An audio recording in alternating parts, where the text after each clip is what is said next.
Naging makasaysayan ang pagdala ng gobyerno ng Pilipinas ng Moro Islamic Liberation Front sa huling bahagi ng Bangsamoro Framework Agreement, ang Normalization Annex, na itinuturing na isa sa mga kritikal na bahagi ng kasunduan. Ngunit bago nito ay dumaan sa masusing pag-uusap ang dalawang panig upang matiyak na magiging matagumpay ang kasunduang pangkapayapaan. Ang mga naganap sa ika-43 exploratory talks ng GPH at MILF sa Kuala Lumpur, Malaysia, ating balikan sa ulat ni Cathy San Gabriel. Natapos ngayong Sabado ang ika-43 yugto ng peace talks sa pagitan ng pamahalaan at MILF sa pagpirma ng huling annex ng Framework Agreement. Miyerkules nang magbukas ang yugtong ito ng peace negotiation, naging mataas ang pag-asa ng magkabilang panig na magkakaroon ng magandang resulta ang pag-uusap. We cannot afford to lose more time at the expense of the bigger task of implementation and of the considerable progress we've already gained.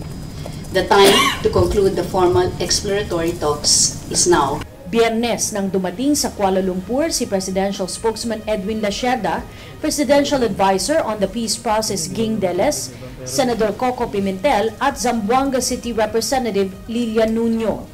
Ayon kay Presidential Spokesman Edwin Lacerda, ang takbo ng pag-uusap. Sabado nang pirmahan ang Annex on Normalization. Ang paglagdang ito ang hudyat ng katapusan ng 17 taong negosasyon sa pagitan ng pamahalaan at grupong MILF. Kapwa emosyonal ang magkabilang panig dahil matapos ang napakaraming taon ang pag-upo ng 4 na pangulo at 9 na leader ng peace panel ay sa wakas nabuo na rin ang kasunduan sa pagitan ng pamahalaan at ng MILF.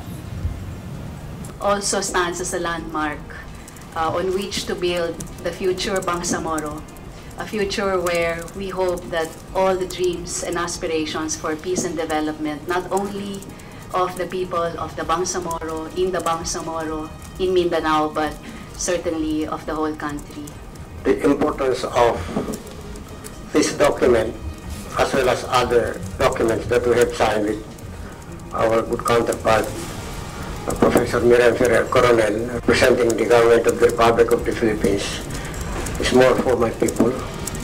I am just incidental that I happen to be the chair of the MILF Peace Panel. Everything is dedicated for my people. Para sa Telebisyon ng Bayan, kasama si cameraman Romel Tagbas, Cathy San Gabriel, Kuala Lumpur, Malaysia.